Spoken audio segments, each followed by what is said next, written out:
Malam itu, aku dan sahabatku, Mita, sama sekali tidak tahu bahwa desa yang kami datangi menyimpan sesuatu yang jauh lebih gelap dari sekedar cerita rakyat. Di tempat ini, pamali bukan sekedar larangan. Pamali adalah peringatan terakhir sebelum sesuatu yang tidak seharusnya datang menjemputmu. Dan semuanya dimulai dari satu kesalahan kecil.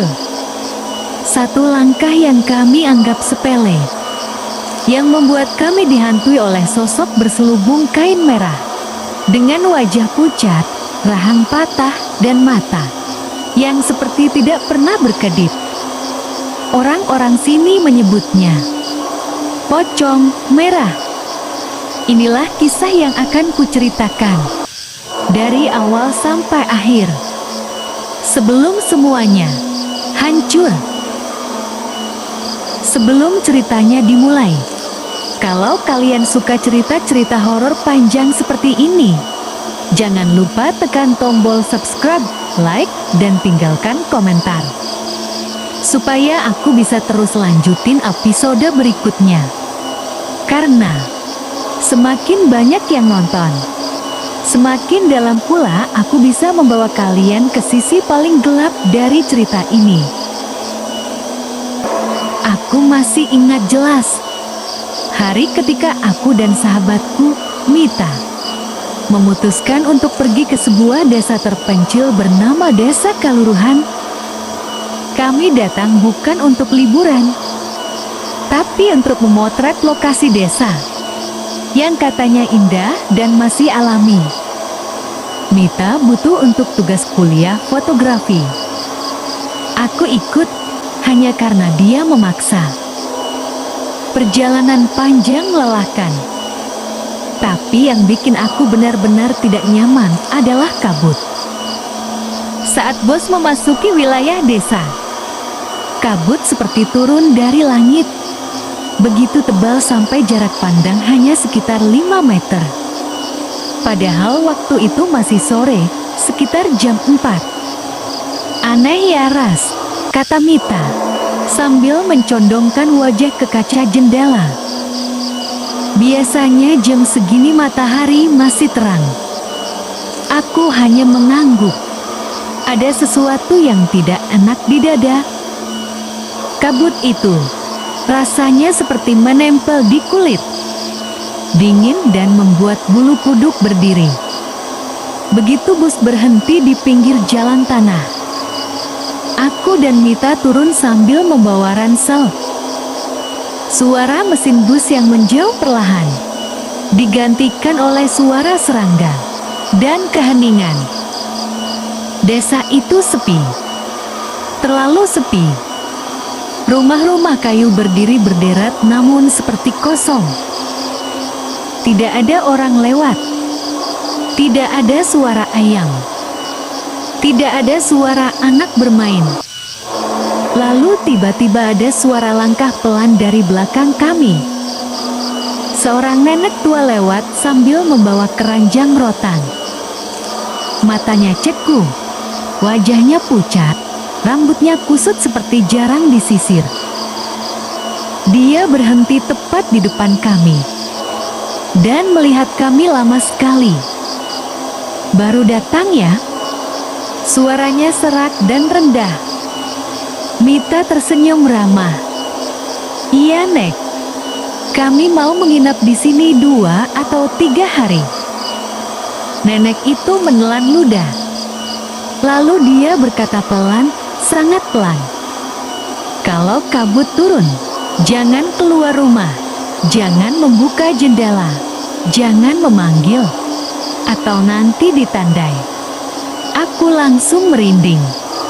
Mita hanya cengemesan kecil dan membalas, "Iya, Nek, tapi ini masih sore loh." Nenek itu tidak menjawab. Dia melanjutkan langkah. Tapi sebelum kabut menelannya, aku sempat melihat mulutnya bergerak seperti berdoa. Aku dan Mita berjalan menuju rumah yang akan kami tempati. Rumah sewa kecil yang dipesan online. Meski sederhana, lumayan bersih. Tapi isi rumah itu aneh.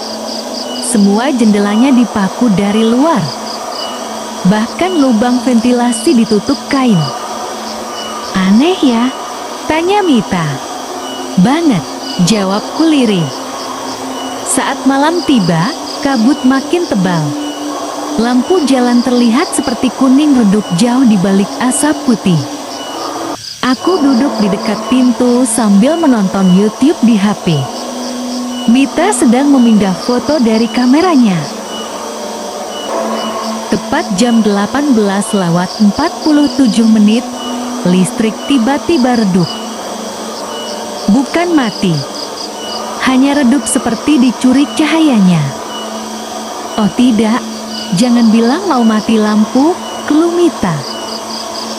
Tapi sebelum aku sempat menjawab, dari arah luar jendela terdengar sesuatu. Duh, hening. Duh, hening. Duh. Suara itu bukan suara langkah biasa. Bukan suara sepatu. Bukan suara kaki. Tapi seperti ada sesuatu yang melompat. Perlahan, berat, menghantam tanah setiap kali mendarat. Aku menatap Mita. Dia menatap balik. Matanya mulai melebar. Ras, bisiknya. Kamu dengar gak? Aku mengangguk. Perlahan, aku mendekati jendela yang tertutup rapat dengan papan kayu.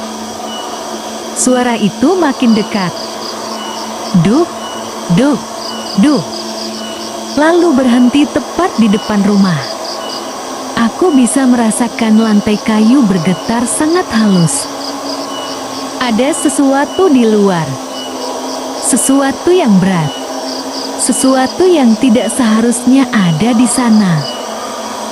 Aku tahan napas. Mita juga. Lalu tiba-tiba, Ras.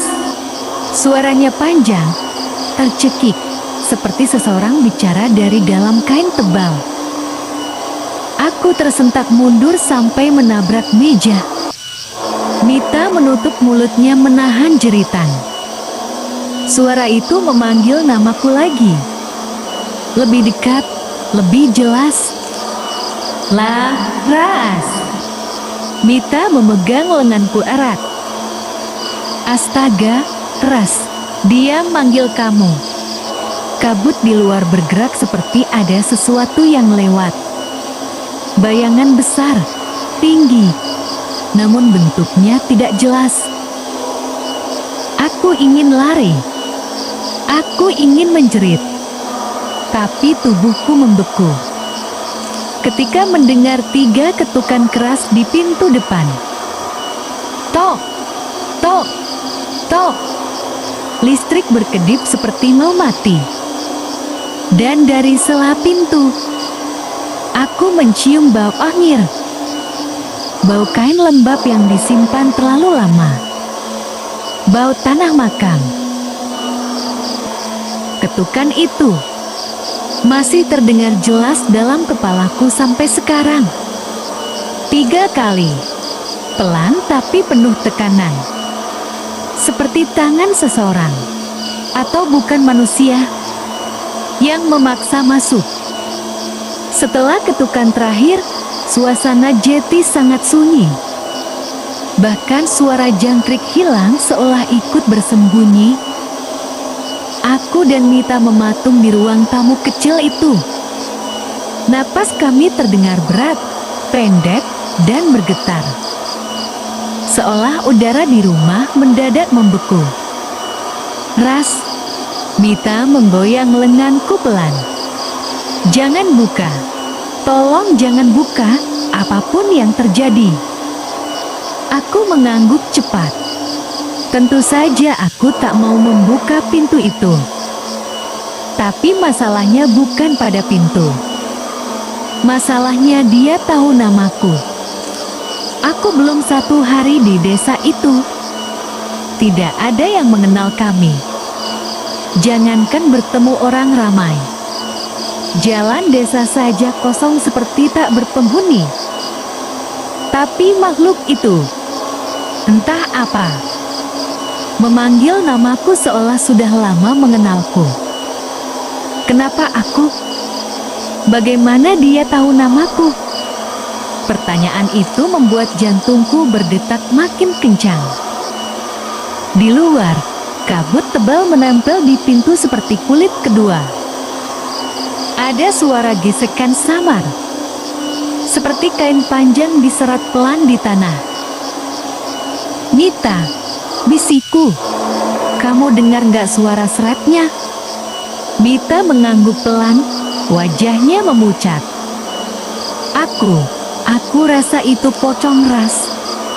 Kata yang seharusnya hanya mitos dalam cerita rakyat, tiba-tiba terdengar sangat nyata. Aku menelan ludah. Lantai kayu di bawah kaki kami bergetar tipis, seolah sesuatu berdiri tepat di depan pintu. Lalu, perlahan, sut, krek. Pintu kayu itu terdorong sedikit, meski sudah terkunci. Tidak terbuka, hanya bergerak, seolah sesuatu dari luar menempelkan dahi atau tubuhnya pada pintu dan mendorong dengan tekanan halus. Aku langsung mundur 3 langkah. Mita menjerit kecil sambil menutup mulutnya. Lalu datang lagi suara itu. Bukan ketukan, tapi tarikan napas. Has, has. Suara napas berat dari balik pintu. Suara seseorang yang saling berlapis. Seolah lebih dari satu suara digabung menjadi satu. Aku merapat ke tembok, menahan air mata agar tidak jatuh. "Laras." Suara itu memanggil lagi, lebih panjang, lebih memohon. Tapi memohon bukan berarti baik. Dalam nada itu ada sesuatu yang membuat bulu kuduku berdiri. Seolah ia ingin aku membuka pintu agar ia bisa masuk. Seketika, listrik rumah berkedip. Lalu hidup lagi.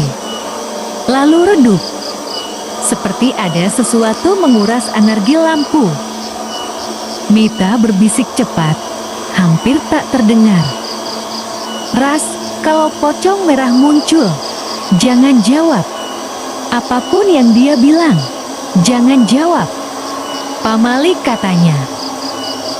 "Pamali," kata yang nenek tadi sebut. Kata yang kupikir cuma kepercayaan kuno. Tapi sekarang, aku sangat berharap itu bukan sekedar cerita.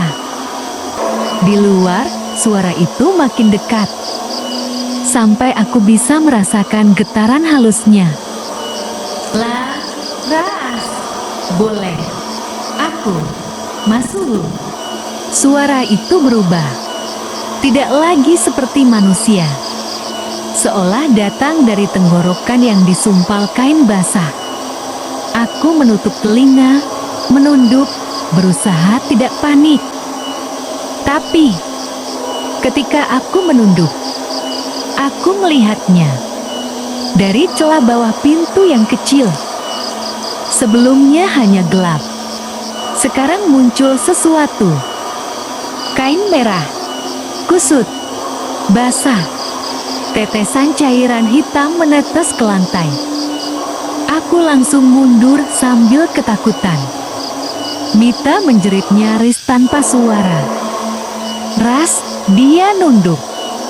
Mita meringis ketakutan. Kain merah itu bergerak pelan dari bawah pintu, seperti dipaksa lewat celah kecil.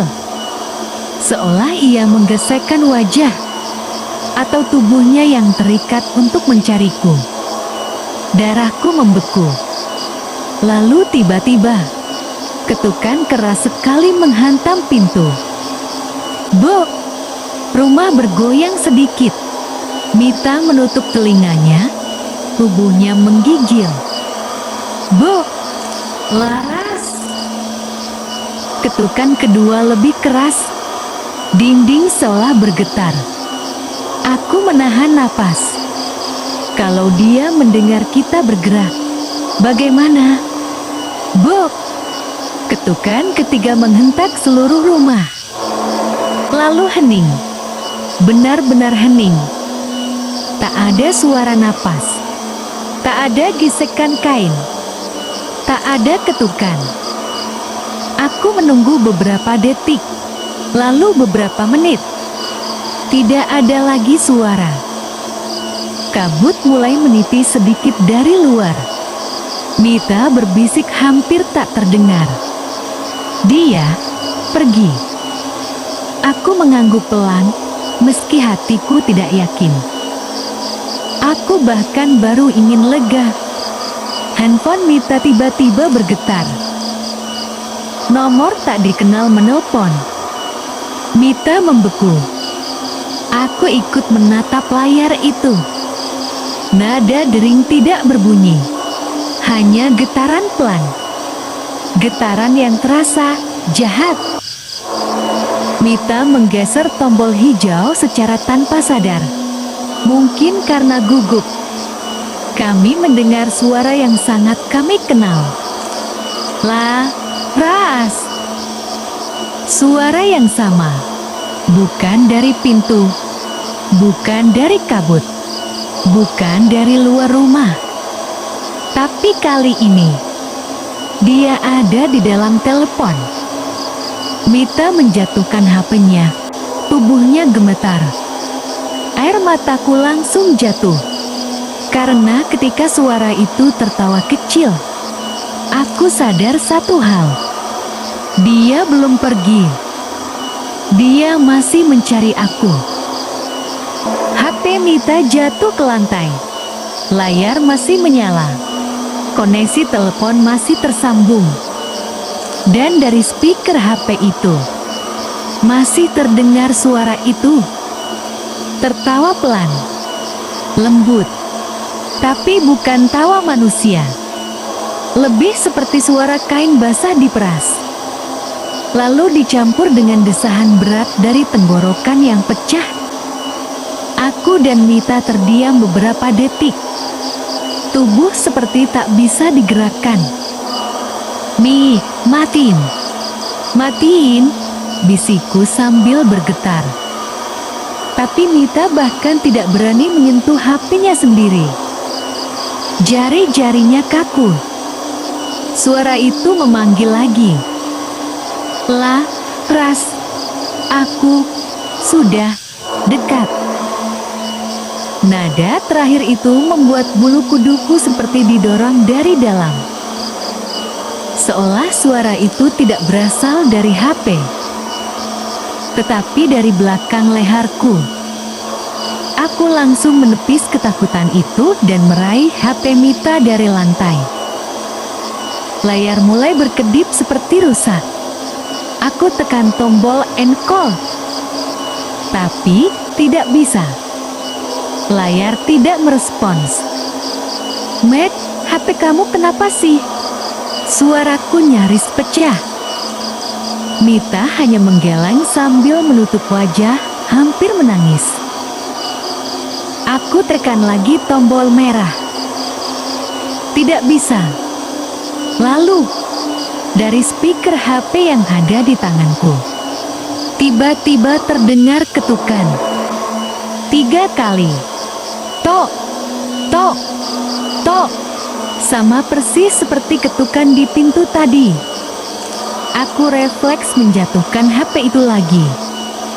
HP itu tak pecah, tapi tetap bergetar. Dan dari speaker terus terdengar suara kain diseret. Seperti menuju kami. Mita menjerit lirih. "Ras, jangan bilang. Dia sekarang udah bisa masuk ke sinyal." Aku tidak menjawab. Aku tidak bisa menjawab. Karena di ruangan sekecil itu, rasanya udara mendadak berat. seperti ada sesuatu yang masuk tanpa perlu pintu. Aku menarik Mita ke sudut ruangan. HP itu berhenti bergetar. Sunyi. Lalu, pintu depan berderit sedikit. Aku membeku. Padahal sudah terkunci rapat. Aku melihat ke arahnya. Pintu itu tidak terbuka. Tidak bergerak besar. Tapi gagangnya berputar perlahan. Ras, dia masuk. Suara Mita pecah. Gagang pintu berhenti berputar. Tidak jati terbuka. Lalu, dari jendela sebelah kanan rumah yang tertutup tirai tipis, tiba-tiba muncul bayangan hitam tinggi menjulang. Bukan manusia. Terlalu tinggi. Terlalu diam. Bayangan itu berdiri tegak, seolah mengintip ke dalam. Aku tak berani mendekat. Tapi aku bisa melihat ujung kain panjang menjuntai di sisi bayangan itu. Warnanya merah. Mi, itu dia. Itu pocong merah. Bisikku, nyaris kehilangan suara. Mita menutup mulut sambil terisak. Bayangan itu tidak bergerak. Hanya berdiri. Menghadap jendela. Tiba-tiba, tirai jendela bergerak sendiri, tersibak sedikit. Padahal tidak ada angin. Dan di balik celah tirai itu, aku melihat sesuatu. Pertama, kain merah lusuh, basah, menggumpal di beberapa bagian. Lalu, sepasang mata putih yang tidak punya kelopak. Tatapannya lurus ke arah kami. Aku menjerit spontan, menarik tangan Mita. Bayangan itu tidak hilang, tidak kabur, tetap menempel di jendela. Semakin dekat ke kaca. Ras, dia ngeliatin kita. Mita gemetar hebat. Aku meraih kursi kecil untuk menutup pandangan. Tapi sebelum aku berdiri, kerak, kaca jendela tiba-tiba retak dari tengah. Retaknya seperti pola sarang laba-laba, bergerak ke segala arah. Mita memelukku dari belakang. Aku bisa melihat dari jarak dekat. Di balik retakan kaca itu, ada wajahnya. Tidak sepenuhnya terlihat. Hanya sebagian. Wajah pucat. Rahanya tidak sejajar. Ada kain merah menempel di pipinya, seperti disatukan paksa. Dan bibirnya seperti bergerak, mengucapkan sesuatu. Aku membaca gerakan bibirnya. Meski tidak ada suara, tapi kata itu jelas. Buka. Aku terhuyung mundur. Retakan kaca makin melebar. Seolah dia menekan dari luar. Tiba-tiba, semua suara hilang. Tidak ada suara jangkrik. Tidak ada angin. Tidak ada suara napas dari kami. Yang terdengar hanyalah ketukan kecil dari dalam rumah. Tok, tok, tok. Aku dan Mita menoleh bersamaan. Ketukan itu datang dari lemari kayu di belakang kami. Lemari yang tadi tertutup rapat, sekarang perlahan terbuka sedikit. Hanya beberapa sentimeter. Cukup untuk membuatku melihat dalamnya. Gelap. Dan di dalam gelap itu, ada kain merah bergerak pelan. Seperti ada seseorang berusaha keluar dari lemari. Atau sudah ada di dalam sejak tadi. Mita menjerit keras, suaranya pecah. Aku Aku langsung menariknya ke arah pintu belakang. Tanpa pikir panjang, tanpa melihat ke belakang. Karena aku yakin, kalau aku menoleh, aku akan melihat sesuatu yang tidak boleh kulihat. Kami berlari ke pintu belakang. Dan pintu belakang terbuka sendiri. Tentu itu bukan hal baik. Tapi aku tidak punya pilihan. Aku menggenggam tangan Mita keras-keras. "Mi, kita keluar sekarang." Kami langsung menerobos pintu belakang dan berlari ke halaman rumah yang berkabut. Tidak menoleh, tidak berhenti. Karena satu hal yang sangat aku rasakan di punggungku. Dia mengikuti kami. Bukan dari belakang, tapi dari sisi yang tidak terlihat. Sisi yang lebih dekat. Sisi yang seperti menempel di tulang belakangku. Kabut di belakang rumah itu begitu tebal, seperti kapas basah yang menggulung dan bergerak. Padahal angin tidak berembus sama sekali. Aku menggenggam tangan Mita kuat-kuat sambil berlari. Nafas kami tersengal, dada panas, tapi tidak ada waktu untuk berhenti. Karena sejak kami keluar rumah, aku bisa merasakan sesuatu mengikuti. Bukan suara langkah, bukan suara kain, namun rasa. Rasa seperti ada napas dingin menempel di sebelakang leherku. Dan setiap kali aku mempercepat langkah, rasa itu ikut mempercepat. Seperti bayangan yang menempel pada tubuh. Sumpah Ras, aku gak kuat. Mita hampir jatuh. Aku menarik tangannya. "Jangan berhenti, Mi. Jangan lihat belakang." Tapi Mita menangis.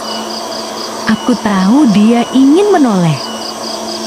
Tidak boleh. Nenek tadi pernah bilang walaupun samar. Kalau kau dengar dia memanggil dari belakang, jangan ditolak. Jangan sekalipun. Suara dalam kepalaku bergema bersama ketakutan. Kami terus berlari melewati kebun bambu kecil di belakang rumah itu. Daun-daunnya bergerak pelan meski tak ada angin. Suara gesekan batang bambu terdengar seperti seseorang berjalan di antara mereka. Aku menelan ludah. "Ras, apa dia? Masih ngikutin?" Suara Mita bergetar. Aku tidak menjawab. Bukan karena tidak tahu, tapi karena aku sangat tahu jawabannya. Sesuatu bergerak cepat di sisi kiri kami. Tidak terlihat. Hanya bayangannya. Merah pekat. Aku menarik Mita lebih cepat lagi, hampir menyeretnya. Kami sampai di pinggiran jalan desa. Jalan tanah yang kosong, panjang, tidak ada rumah lain terlihat. Kabut di jalan itu bergerak perlahan. Tapi ada bagian kabut yang bentuknya aneh. Seperti bentuk tubuh tinggi yang dibungkus kain. Berdiri. Diam. Menunggu kami. Mita tercikik napas. "Ras, itu dia kan?" Aku langsung memutari Mita dan mendorong bahunya agar tidak melihat ke arah kabut itu. Jangan lihat, Mi." Tapi kabut itu berubah. Seolah tidak berdiri di satu titik. Tiba-tiba ia seperti memanjang. Melebar. Lalu menghilang. Dan muncul lagi di sisi kanan jalan. Seolah memotong jalan kami. Seolah menutup arah pulang. Aku menarik Mita ke arah kiri, masuk ke jalan setapak kecil di samping kandang kosong. Kami berlari lagi. Semua terdengar seperti gema. Nafas kami, detak jantung, dan langkah kami menghantam tanah basah. Sampai akhirnya, ada suara tepat di belakang leherku. Suara berbisik, pelan, jelas. La, ras. Napas Mita terputus. Tubuhnya kaku. Aku juga ingin teriak, tapi suara itu terlalu dekat. Seperti mulutnya menempel di leherku. Tapi aku tidak boleh menengok. Tidak boleh. Mi, terus jalan, bisikku. Tapi dia di belakang kita, Ras. Mita hampir menangis pingsan. Aku menggenggam tangan Mita semakin keras, sampai hampir menyakitinya. Kalau kamu nengok, kamu mati. Jangan nengok. Tiba-tiba kabut di sisi kanan kami bergerak liar, seperti dilempar batu besar dari dalamnya. Suara tanah terinjak keras. Brak! Sesuatu mendarat di tanah. Dekat sekali.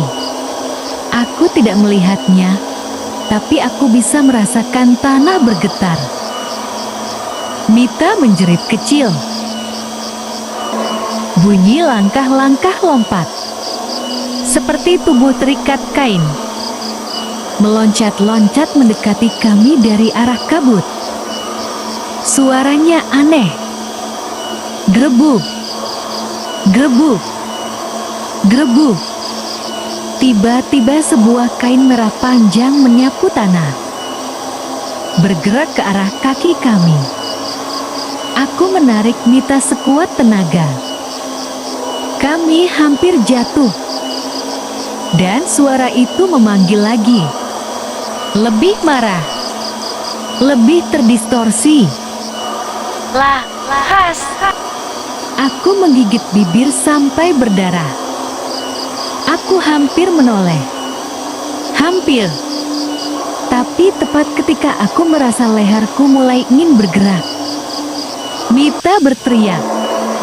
Ras, depan, lihat depan. Aku mendongak. Di ujung jalan setapak itu, ada seorang nenek tua berdiri dengan tongkat kayu. Nenek yang sama dari sore tadi, yang memberi peringatan, yang tidak kami dengarkan. Wajahnya tampak panik. Dia melambai ke arah kami. Cepat, ke sini, jangan menengok, teriaknya.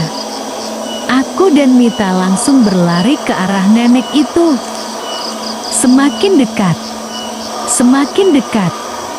sampai hampir bisa menyentuh tangan nenek itu. Tapi tiba-tiba, dari belakangku, sebuah teriakan panjang berdentum. Ras! Suara itu begitu keras, sampai tanah di bawah kakiku bergetar. Nenek itu langsung memukul tanah dengan tongkatnya. Tanah di depan nenek seperti membentuk garis kecil. Garis tanah kering memanjang ke samping, seolah seperti batas. Begitu aku dan Mita melompati garis itu, suara lompatan pocong langsung berhenti. Total berhenti. Tidak ada napas.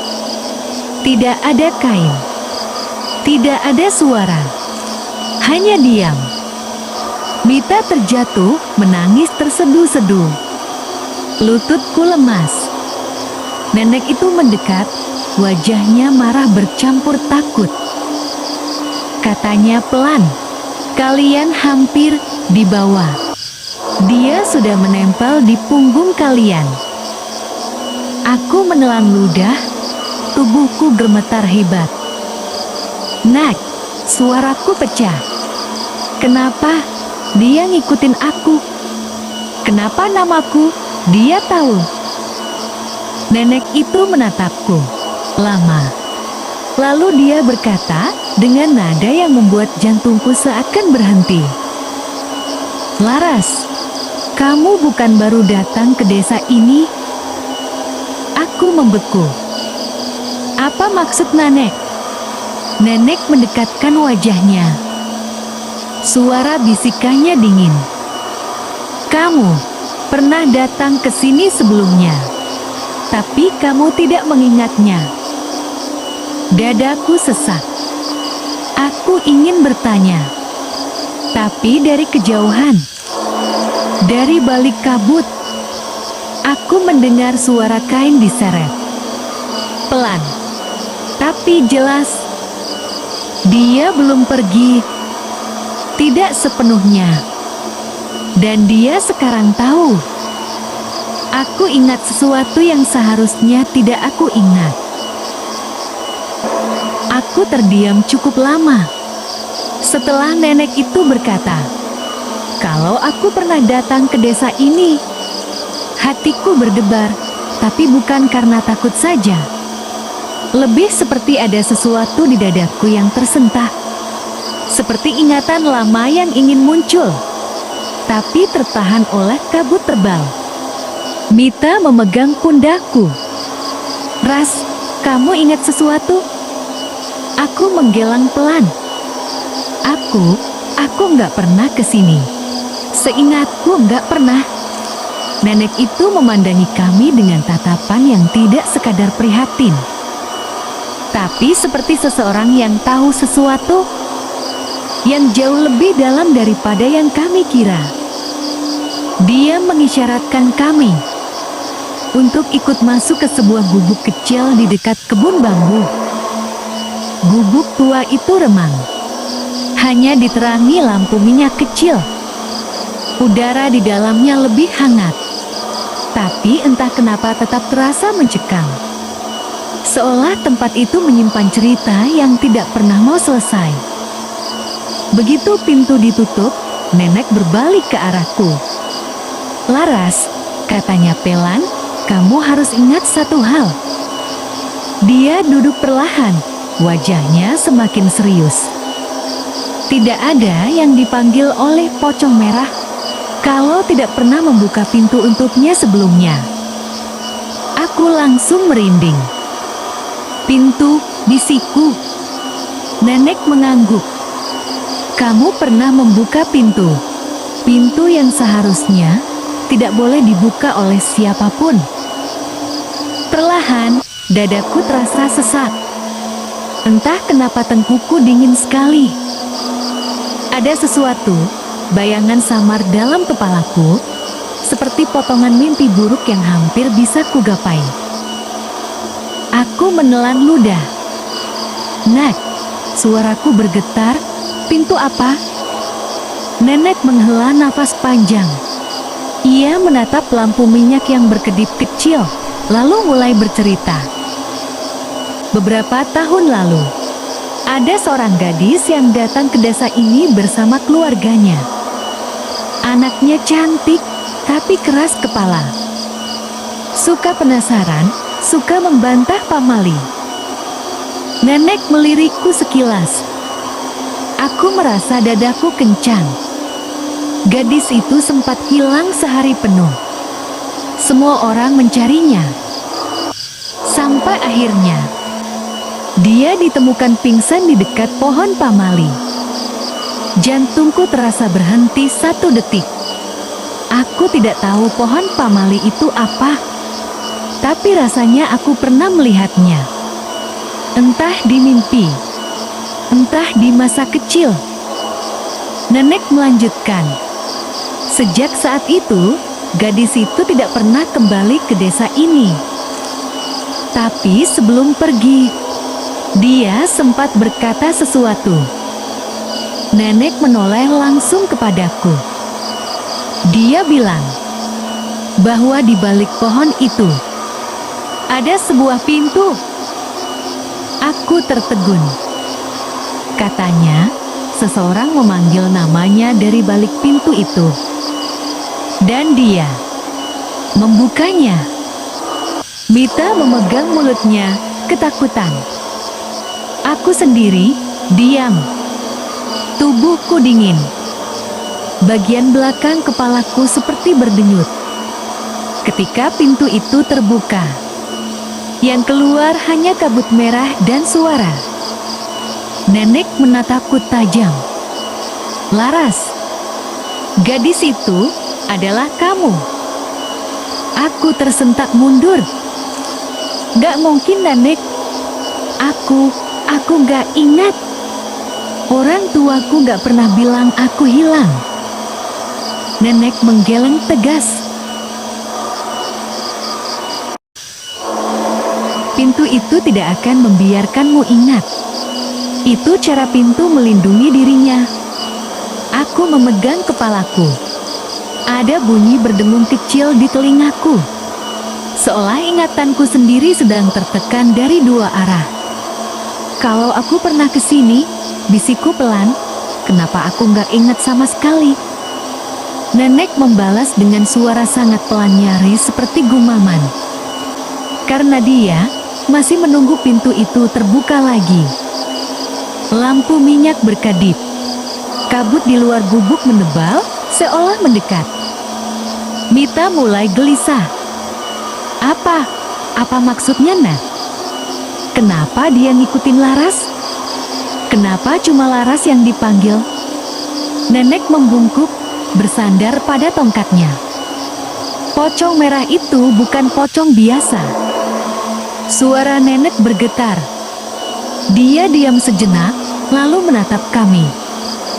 Dia dulunya bukan manusia, tapi penjaga pintu. Aku merinding. Penjaga pintu. Dia menjaga pintu agar tidak ada yang membukanya.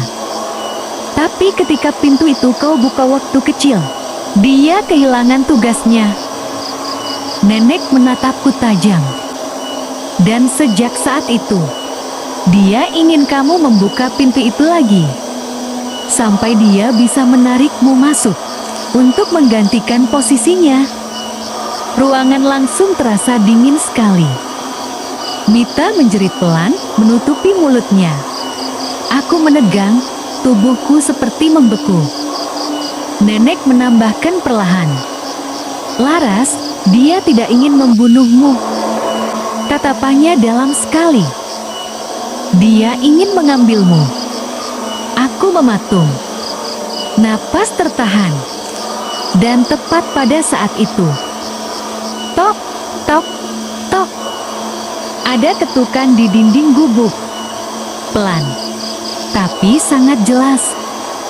Mita langsung berdiri mundur ketakutan. Aku memegang tangan nenek.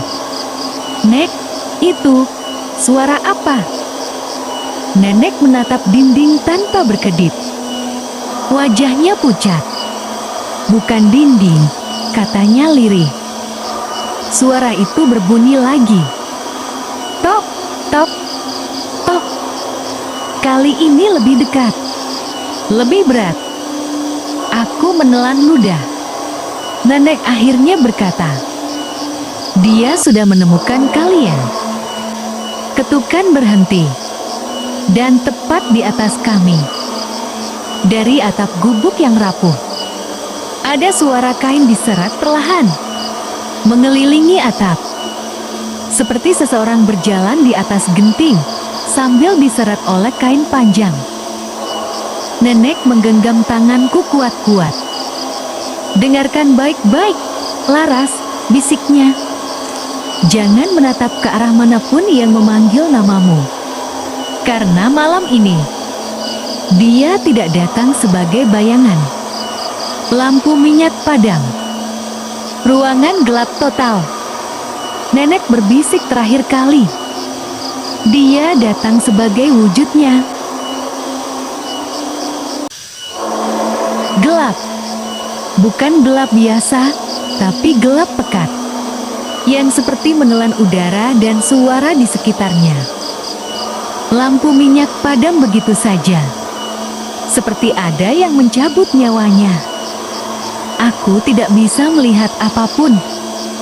Tidak atap gubuk, tidak Mita, tidak nenek. Hanya suara napasku sendiri yang menggema di telingaku. Dan suara itu, suara kain diseret, masih ada di atas genting. Ras, ras, dia di atas kita. Mita berbisik, suaranya pecah. Tangannya meraih lenganku dalam gelap. Aku menggenggamnya balik. Nenek tiba-tiba menyentuh bahuku. Sentuhan itu membuatku hampir berteriak. Tapi nenek menyuruh kami diam dengan satu tekanan jari. Kain panjang itu terdengar jelas, seperti seseorang sedang merangkak pelan mengitari atap kami.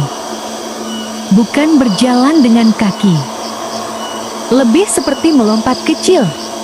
Lalu seretan kain mengikuti di belakangnya.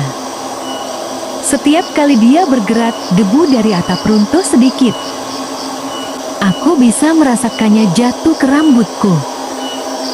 Laras, suara nenek nyaris tak terdengar. Jangan balas apapun, jangan jawab, jangan menoleh, jangan melihat ke arah manapun yang memanggilmu. Aku mengangguk meski tidak yakin nenek bisa melihat. Tiba-tiba, dari sisi kanan atap, "Bo!"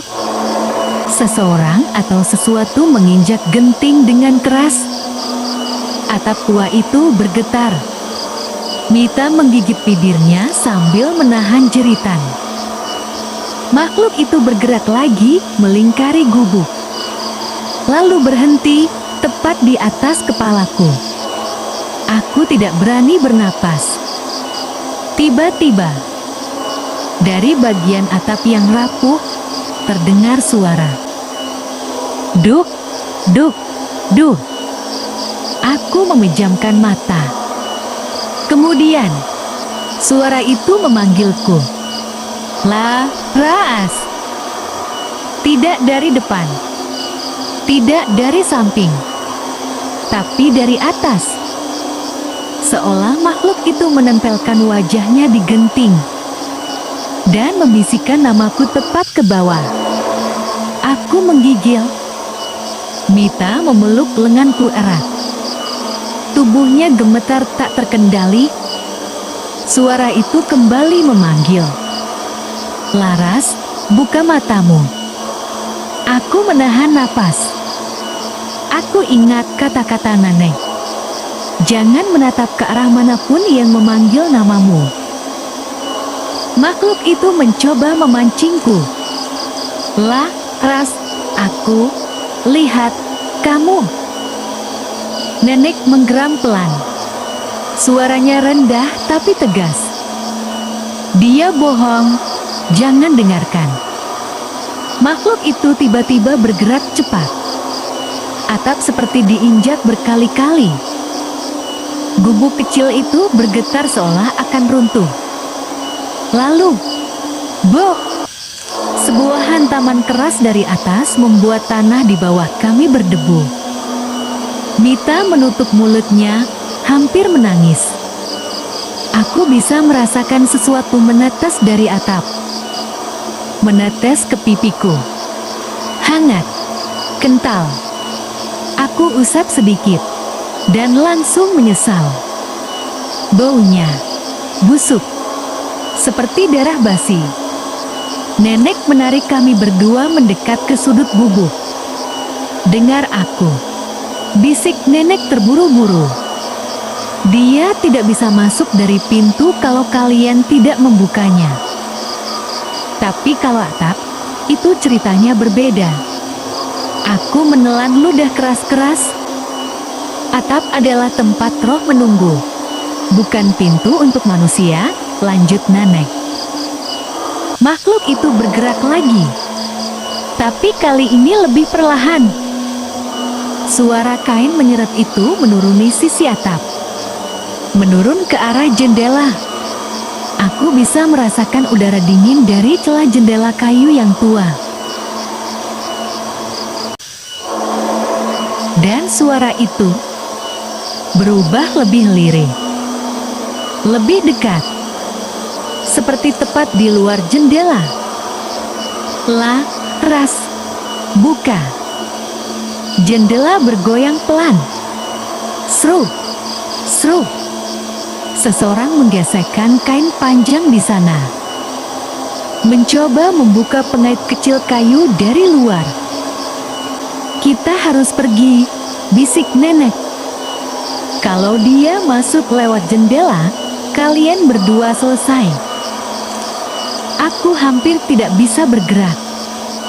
Nenek, kemana? Suaraku pecah. Nenek menarik kami mendekat ke lantai.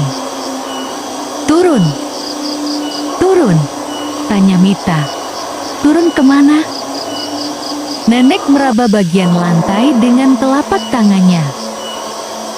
Dengan suara retak kecil, dia mengangkat sebuah papan lantai. Di bawahnya ada lubang gelap. Lubang yang kecil, tapi cukup untuk kami merangkak turun. Itu tempat persembunyian, kata nenek. Cepat.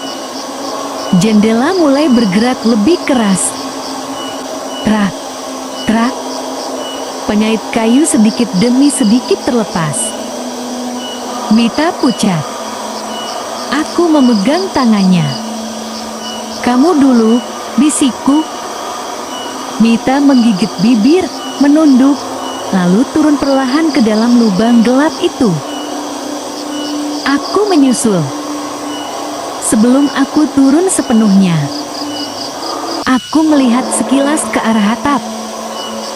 Bukan dengan mata terbuka, tapi hanya dari bayangan di lantai yang terpantul sedikit cahaya dari luar. Di bayangan itu, terlihat bentuk kepala bulat terbungkus kain lusuh, dengan selai kain panjang menggantung seperti ekor, meluncur turun di samping jendela. Aku hampir menjerit. Nenek mendorong bahuku cepat. Turun, sekarang. Aku masuk ke dalam lubang. Nenek menutup papan lantai. Dan gelap menelan kami untuk kedua kalinya. Di atas, jendela akhirnya terbuka. Dan suara itu masuk ke dalam gubuk. Bukan sebagai bisikan, tapi sebagai wujudnya. Gelap. Tapi kali ini berbeda dari gelap sebelumnya di dalam gubuk.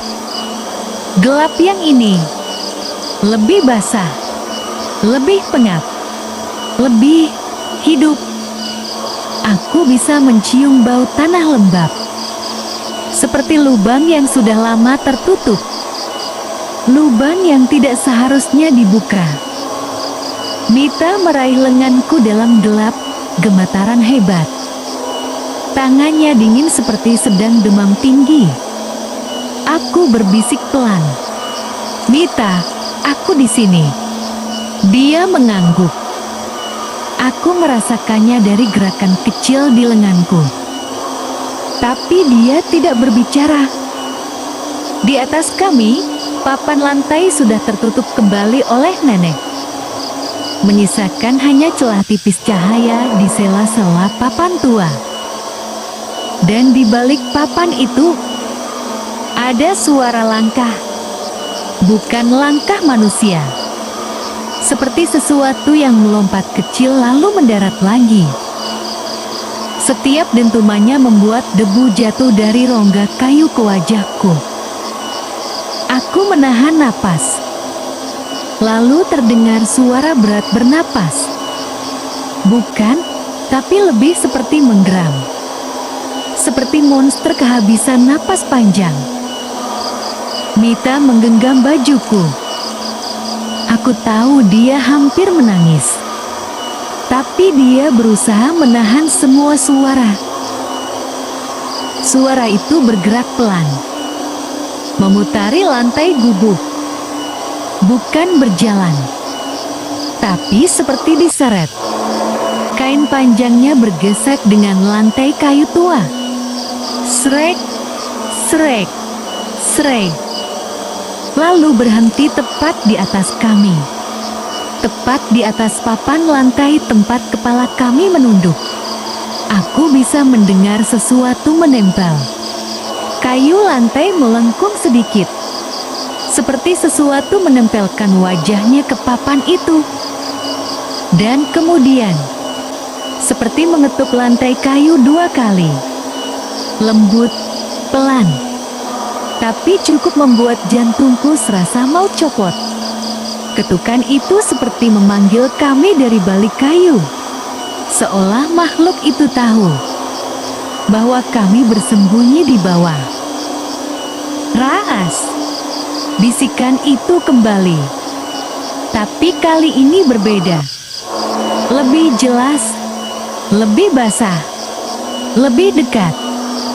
Seakan dia menempelkan mulutnya ke celah-celah papan lantai. Aku memejamkan mata rapat-rapat. Aku menahan napas sampai dadaku sakit. Mita menutupi mulutnya dengan kedua tangan. Tubuhnya mengecil, meringkuk ketakutan. Tiba-tiba, duk! Makhluk itu menghantam papan lantai tepat di atas kami. Tanah tempat kami bertumpu bergetar.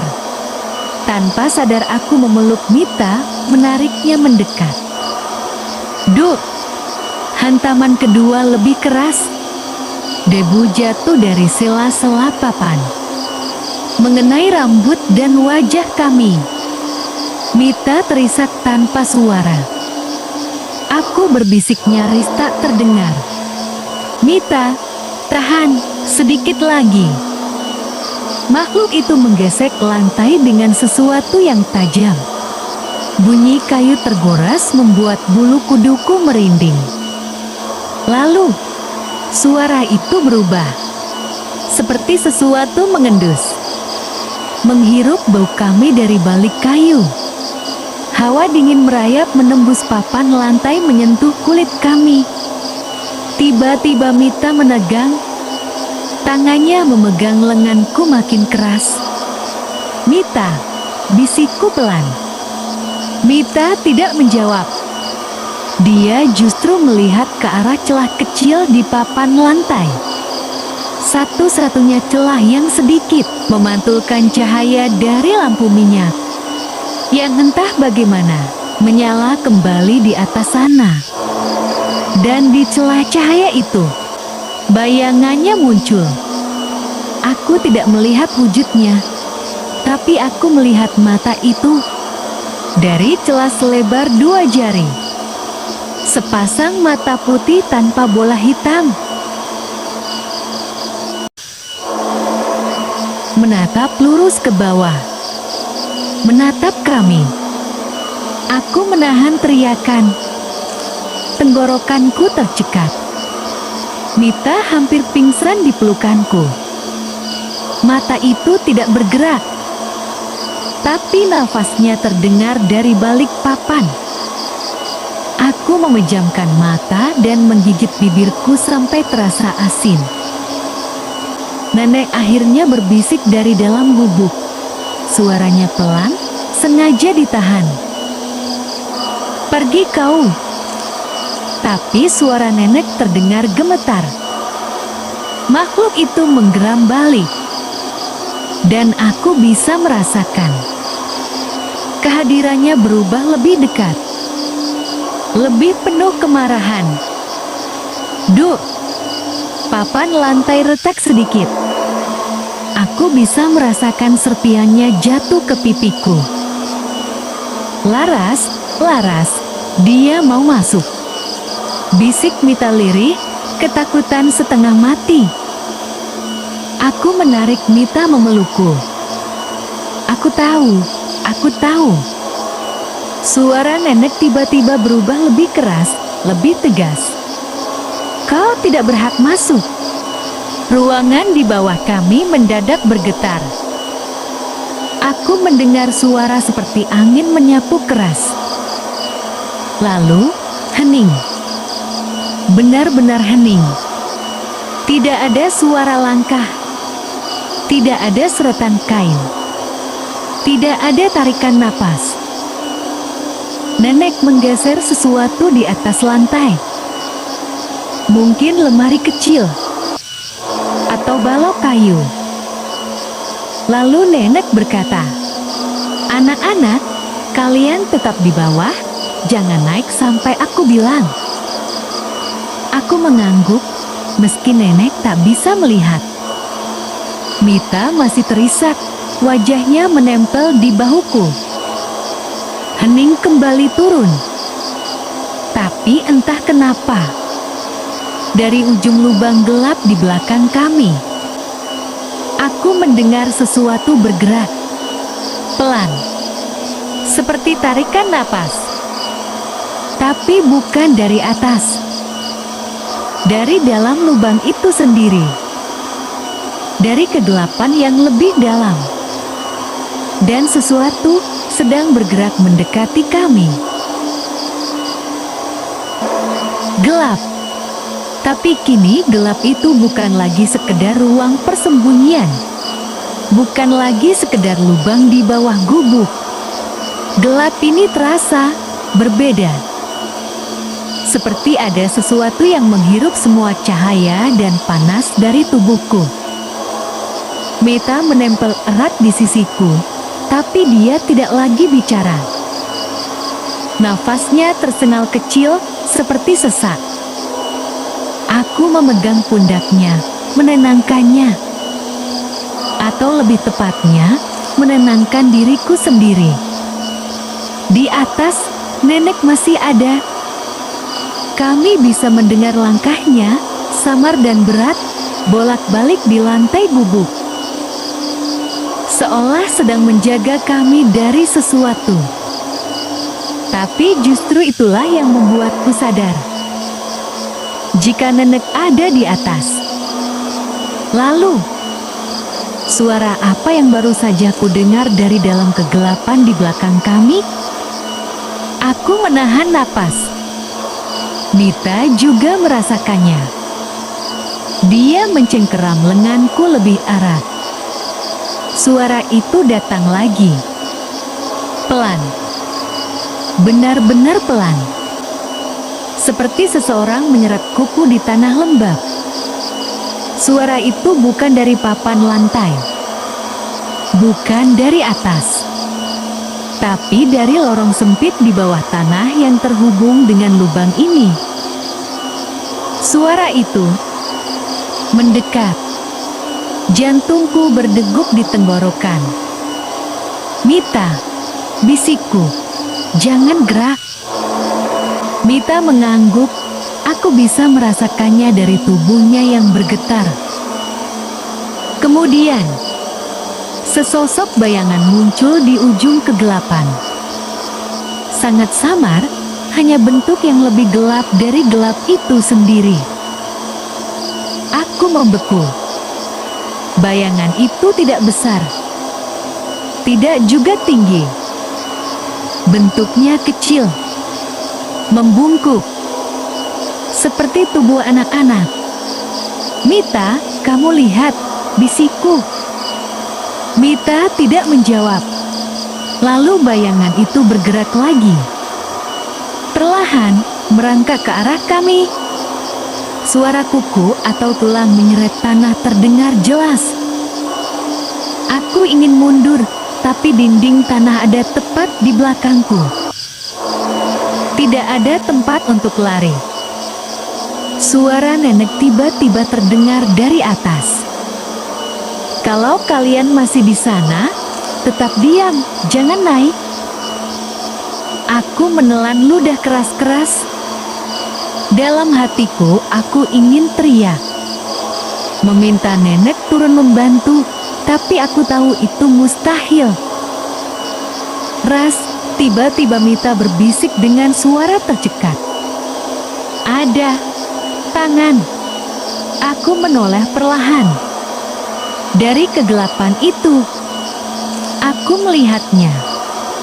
Tangan kecil, sangat kurus, kotor oleh tanah. kuku-kuku panjang dan pecah, menggapai ke arah kami. Perlahan, pelan, seperti meraba udara untuk menemukan tubuh kami. Mita menutup mulutnya, menahan jeritan. Aku sendiri hampir tidak bisa bernapas. Tangan itu terus merayap, hingga menyentuh ujung kakiku. Aku spontan menahan napas, tapi aku tidak bergerak. Sama sekali tidak berani. Tangan itu berhenti. Diam. Lama sekali. Seolah sedang merasakan siapa yang disentuhnya. Lalu, dari kegelapan terdengar suara lirih. Sangat lirih. Seperti suara anak kecil yang sudah lama tidak bicara. Ras. Seluruh tubuhku membeku. Tangan itu menggenggam pergelangan kakiku. Kencang. Aku hampir menjerit, tapi kutahan sampai seluruh tubuhku menegang. Mita memelukku erat. Aku mencoba menarik kakiku pelan-pelan. Tapi genggaman itu terlalu kuat. Dan tiba-tiba, dari ujung lorong gelap itu, muncul wajahnya. Untuk pertama kalinya aku melihatnya jelas. Wajah seorang anak kecil. Tapi matanya kosong. Hitam seluruhnya, tidak punya cahaya. Pipinya cekung. Bibirnya robek sedikit, kering. Dahinya retak seperti tanah yang lama tidak terkena hujan. Tapi yang paling membuat darahku berhenti mengalir adalah kain lusuh merah yang membelit sebagian tubuhnya. Sehelai kain merah yang sobek-sobek. Sama seperti pocong merah. Tapi ini bukan pocong merah. Ini sesuatu yang lebih kecil, lebih lama terperangkap. Ras, bisik makhluk kecil itu. Kemudian rahangnya bergeser pelan, mengeluarkan bunyi retak kecil. Dan ia berkata lagi, "Buka pintu." Aku menelan ludah, tubuhku kaku. "Buka pintu, yang kita buka dulu." Aku tersentak. Aku buka pintu dulu. Aku mulai merasakan sesuatu yang aneh di kepalaku. Seperti bagian ingatanku yang terkunci perlahan-lahan terbuka. Kenapa aku tiba-tiba tahu lorong ini terasa familiar? Kenapa aku tahu aroma tanah ini? Kenapa aku tahu suara seperti ini? Tangan makhluk kecil itu menggenggam kakiku semakin kuat.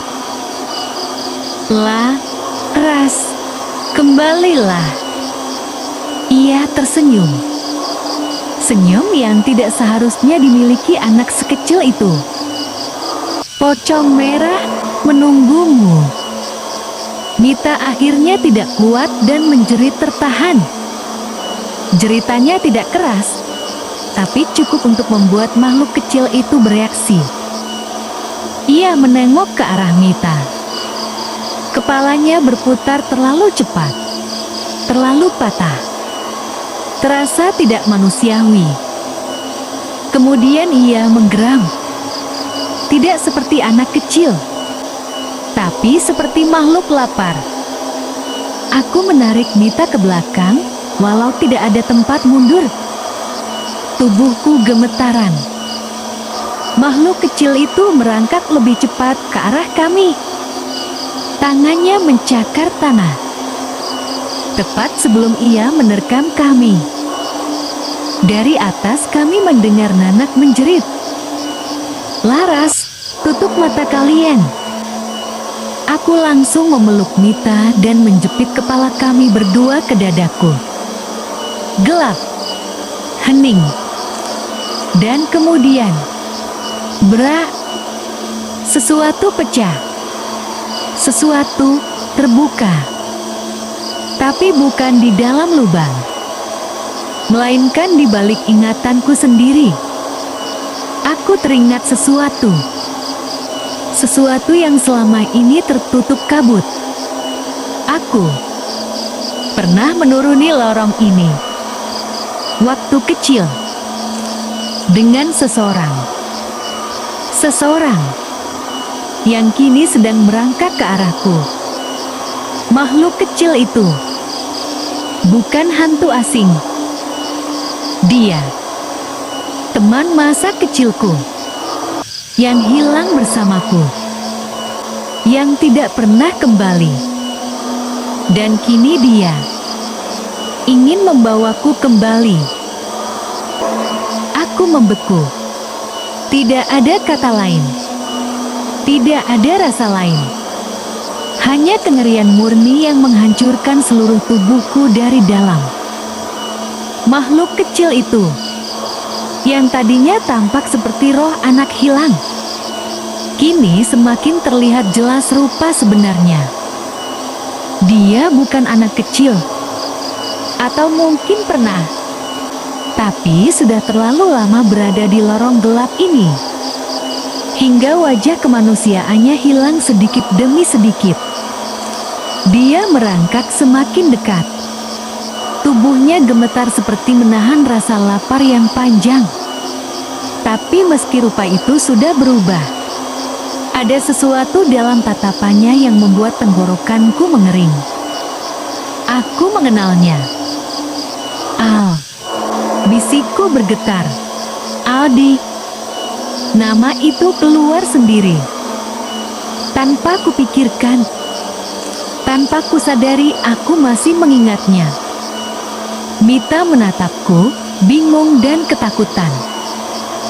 Makhluk kecil itu berhenti merangkak. Kepalanya terangkat pelan.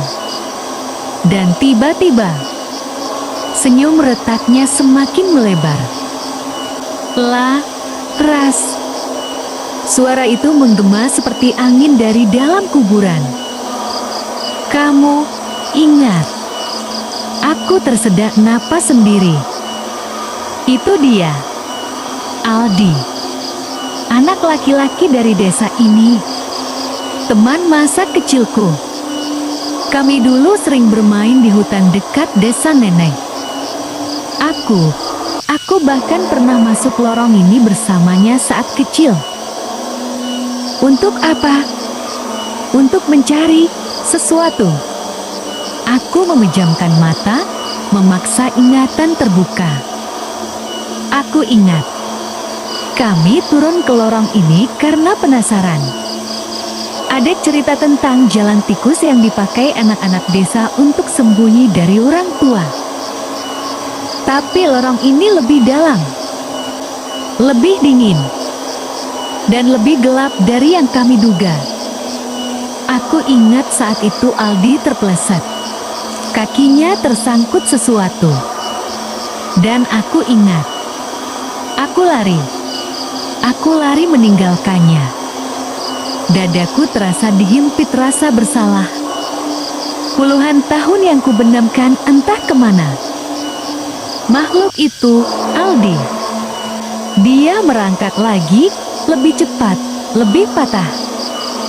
Mengapa? Suara itu serak seperti tanah basah digesek paku. Mengapa kau tinggalkan aku? Aku mundur, memeluk Mita erat-erat. Aku waktu itu masih kecil. Suaraku pecah. Aku takut. Aldi tertawa kecil. Tawa yang tidak punya jiwa. Tapi aku menunggumu. Sampai malam. Sampai hari-hari setelahnya. Lorong terasa semakin sempit. Udara semakin dingin. Kamu bilang mau kembali, bawa bantuan. Suara Aldi semakin melengking. Tapi yang datang, Pocong merah. Mita terisak pelan. Laras, dia bicara apa? Bisiknya gemetar. Aku tidak menjawab. Aku tahu jawabannya.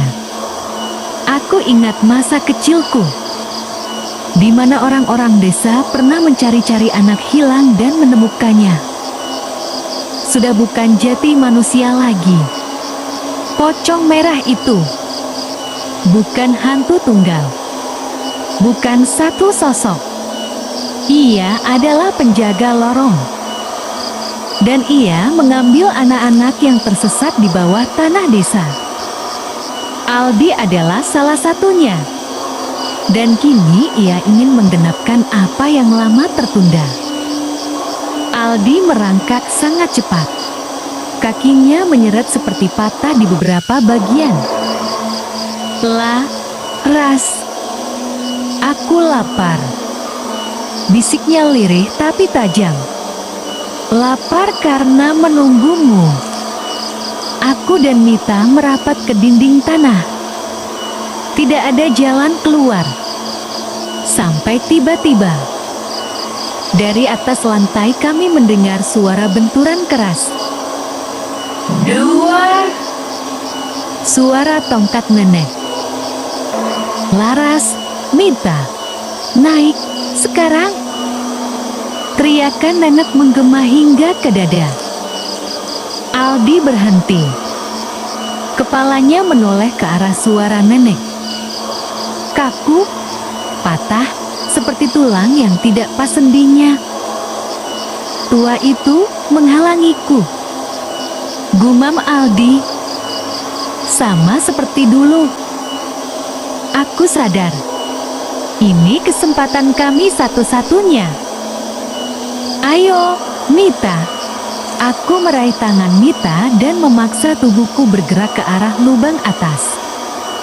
Mita memanjat dulu, berpegangan pada akar-akar tanah di dinding lubang. Tubuhnya gemetar hebat. Aku menyusulnya. Di bawah, Aldi bergerak cepat. Lebih cepat dari sebelumnya. Laras! Aku memanjat sekuat mungkin. Jantungku seperti mau copot. Saat Mita berhasil mencapai lantai atas, nenek langsung menariknya keluar. Tarik, Laras! Mita memekik dan menjulurkan tangannya ke bawah. Aku meraba-raba tangan Mita. Tapi tepat saat aku hampir keluar dari lubang, sesuatu menarik kakiku. Tidak, aku menjerit. Mita, aku menengok ke bawah. Aldi menatapku dari bawah lubang. Matanya hitam, senyumnya mereka seperti luka terbuka. Kau tidak boleh pergi lagi, bisiknya. Bersamaku sampai akhir. Aku menendang sekuat tenaga, tapi genggaman itu tidak goyah. Nenek berteriak ketakutan. Laras, jangan biarkan dia menyentuh dada atau kepalamu. Itu kuncinya. Aku tidak mengerti. Tapi Aldi mengerti. Dia langsung meraih tubuhku lebih tinggi. Aku menjerit. Mita memeluk bahuku dari atas, menarikku. Nenek memegangi pinggangku. Tubuhku ditarik dari dua arah. Aku bisa merasakan kuku Aldi masuk sedikit ke kulit pergelangan kakiku. Sakit, panas. Aldi mendesis seperti binatang lapar. Kau lari sekali. Kau tidak akan lari dua kali. Krak. Akar tanah di pinggir lubang patah. Aku hampir jatuh kembali ke bawah. Tapi Mita menjerit sambil menarikku dengan kekuatan terakhirnya. Laras! Dengan satu hentakan terakhir, aku berhasil melepaskan kakiku dari genggaman Aldi. Kulitku robek sedikit. Darah menetes ke wajah Aldi. Makhluk itu membuka mulutnya, menangkap tetes darah itu dengan lidah keringnya. Dan aku melihat itu dengan jelas. Rasanya sama seperti dulu. Aldi membisik. Aku terlempar ke atas lantai gubuk, napas tersengal. Nenek langsung menjatuhkan papan lantai menutup lubang itu dan menguncinya dengan paku kayu besar. Hening beberapa detik. Lalu dari bawah, duk, duk, duk. Aldi mencoba menghancurkan lantai dari bawah. Mita menangis. Nenek memegangi tongkatnya sambil gemetar. Dia sudah tahu kau kembali, Laras. Suara nenek rendah, putus asa. Dan pocong merah pasti sedang dalam perjalanan ke sini. Aku menatap nenek dengan tubuh dingin dan gemetar. Kenapa semua ini terjadi? Nenek menatapku. Mata tua itu penuh ketakutan yang tidak pernah kulihat sebelumnya.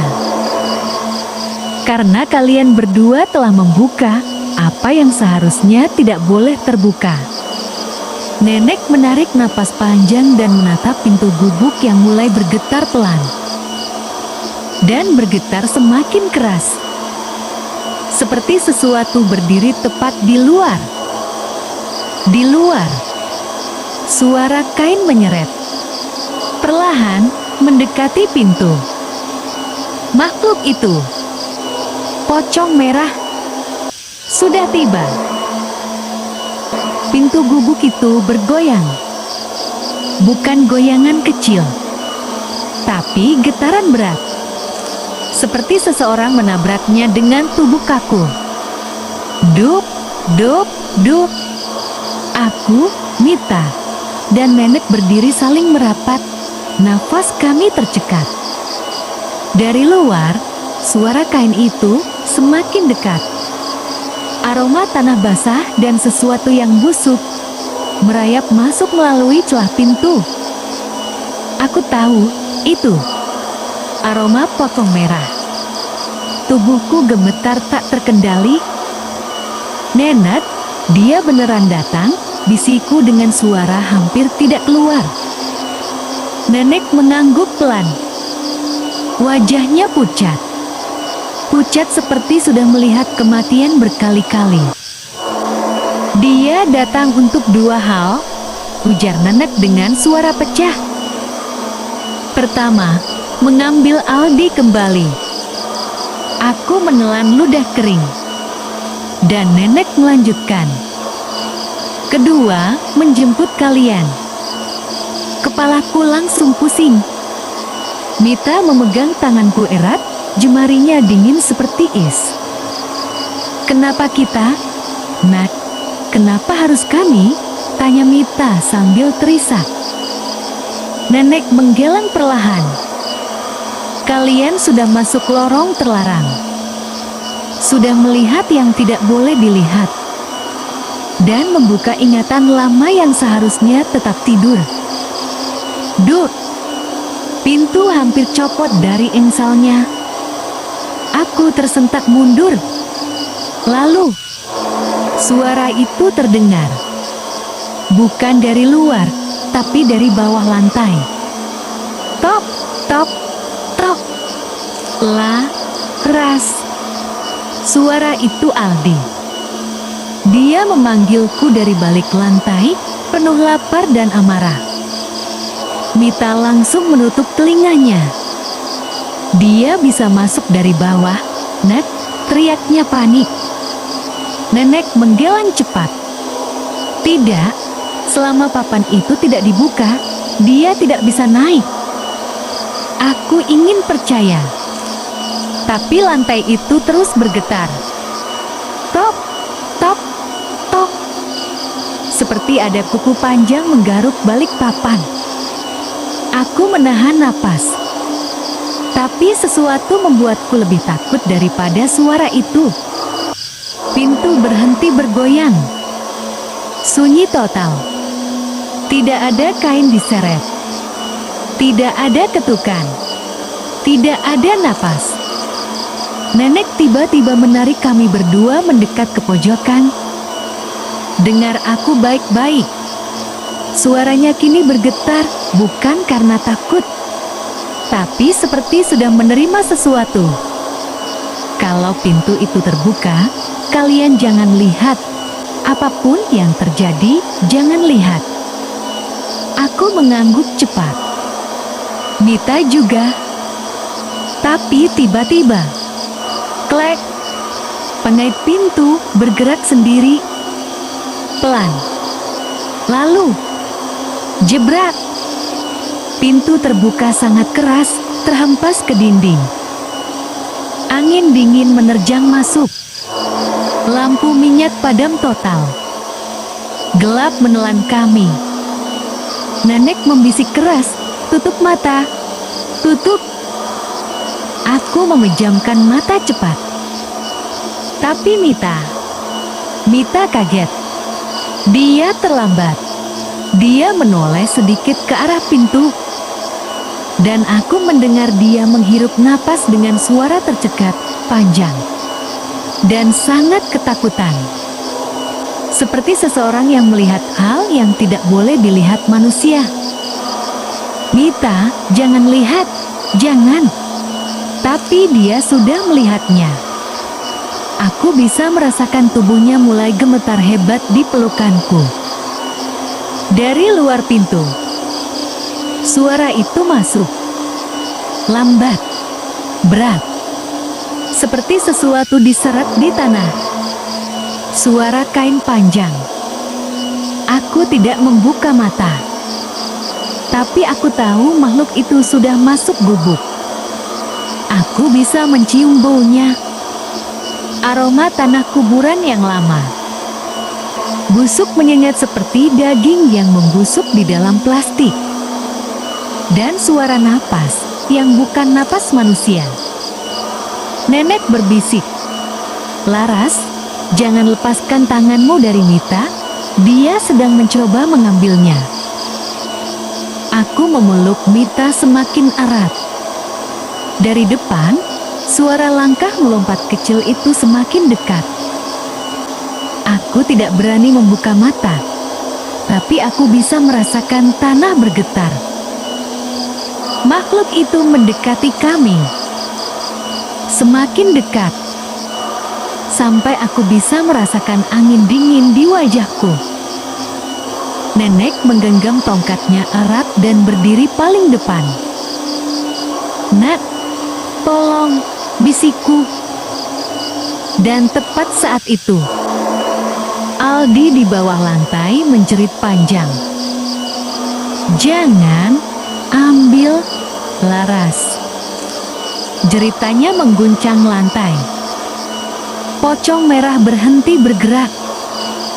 Lalu, suara keduanya bertabrakan. Aldi menjerit. Pocong merah mendesis. Dan lantai bergetar seperti sedang direbutkan dua makhluk. Aku memeluk Mita sekuat tenaga. Krak! Lantai pecah sedikit. Tangan Aldi yang hitam, panjang, kuku tajam, mencuat keluar. Mita menjerit, aku juga hampir histeris. Tapi nenek tiba-tiba berdiri di depan kami. Dia mengangkat tongkatnya tinggi-tinggi. Dan dengan suara paling lantang yang pernah ku dengar darinya, nenek berteriak, "Pergi, kembali ke tempatmu." Tongkat nenek menghantam lantai. Dua cahaya putih seperti kilat menyambar keluar dari tongkat itu. Aldi menjerit kesakitan. Pocong merah juga mengeluarkan suara lirih seperti tercekik. Lantai berhenti bergetar. Bunyi kain menyeret hilang. Lorong di bawah kami mendadak sunyi. Aku merangkak mendekat ke nenek. "Nak, apa yang terjadi?" Nenek terhuyung. Nenek menahan mereka hanya sebentar. Suaranya melemah sampai pintu lorong tertutup kembali. Mataku panas. "Nek," nenek memegang tanganku. "Dengar, Laras, kalian harus pergi dari desa ini. Sekarang, malam ini.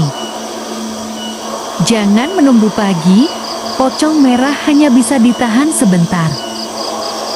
Tiba-tiba, suara dari luar gubuk kembali terdengar. Kali ini lebih keras. Dia kembali, dan dia marah. Nenek mendorong kami ke arah pintu belakang gubuk. "Lari!"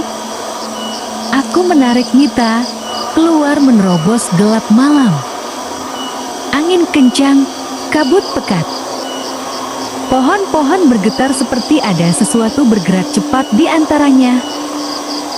Dari belakang, nenek berteriak terakhir kalinya. "Jangan menengok!" Kami lari sekuat tenaga. Tapi Mita tiba-tiba menahan tanganku. "Laras, aku dengar dia memanggilmu." Aku menggigit bibir. Suara itu terdengar juga di telingaku. "Laras." Pelan datang dari arah kabut. "Mita, jangan dengarkan," bisiku panik. Tapi Mita menggigil. Aku melihat wajahnya waktu dia masuk gubuk. Aku menahan napas. Itu bukan wajah manusia lagi. Suara Mita pecah. Wajahnya seperti diseret tanah, mata putih semua. "Laras, aku takut." Aku memeluknya. "Aku juga takut. Tapi kita harus pergi." Kami berlari menuruni jalan desa. Rumah-rumah kosong. Angin seperti berbisik dari setiap sudut. Aku bisa merasakan sesuatu mengikuti dari belakang. Tidak berlari, tapi melompat kecil. Semakin dekat, semakin nyata. Ketika kami hampir mencapai batas desa, Mita terjatuh. "Mita!" Aku menoleh, dia memegang kakinya. Aku keserandung. Dan suara itu, suara yang kuharap tidak pernah kudengar, berbisik tepat di belakang Mita. "Laras!" Aku meraih tangan Mita. "Cepat, bangun!" Mita berusaha berdiri, tapi tiba-tiba tanganku terasa ditahan sesuatu dari belakangnya. Mita memekik histeris. "Laras!" Dia pegang aku. Aku melihatnya. Kain merah lusuh itu membelit pergelangan kaki Mita. Aku menarik sekuat tenaga. Pocong merah menarik lebih kuat. Itu momen antara hidup dan mati. Dan aku tahu, aku harus memilih. Jika aku melepas tangan Mita, dia akan dibawa ke lorong. Jika aku tetap menarik tangan Mita, pocong merah akan menarik dua-duanya. Aku menjerit, putus asa. "Jangan lepas!" Tapi Mita, dengan suara paling tenang di antara gemuruh ketakutan, berbisik, "Laras, kamu harus hidup." Kepalaku seperti dihantam batu. "Mita, jangan, jangan." Mita tersenyum kecil di tengah tangisnya. "Aku sayang kamu, Ras. Dari dulu kita sahabatan." Aku menangis, menggenggam tangannya sampai buku jariku memutih. "Tolong, jangan lepas." Mita menatapku terakhir kali. "Selamat tinggal, Ras." Dan dia melepaskan genggamanku. Kain merah itu menarik tubuh Mita ke dalam kabut dalam satu hentakan cepat. dan dia hilang, aku terjatuh ke tanah, menjerit sekencang-kencangnya, "Mita!" Tapi hutan, kabut, dan malam, semuanya diam. Pocong merah menghilang bersama Mita. Aku sendiri, aku sendirian. Aku memaksakan tubuhku berdiri. Mata bengkak, dada seperti ditusuk. Dengan seluruh sisa tenaga, aku berlari keluar desa itu. Tanpa menengok ke belakang. Tanpa berani menoleh, karena aku tahu. Kalau aku menoleh, aku akan melihatnya, pocong merah. Makhluk yang mengambil sahabatku. Makhluk yang menunggu orang-orang seperti aku untuk kembali.